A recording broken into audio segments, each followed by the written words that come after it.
काचही बस के बहेंगावा बहेंगा लचकत जा बाट जे पूछेला बटोहिया ई भर के करा के जा आखी तोरे फोटो रे बटोहिया बहिया लागू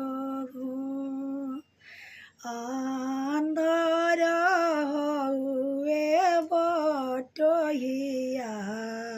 ई भर छोटी माई के जा आनर हुए रे बटोहिया ई भर छोटी माई के जा।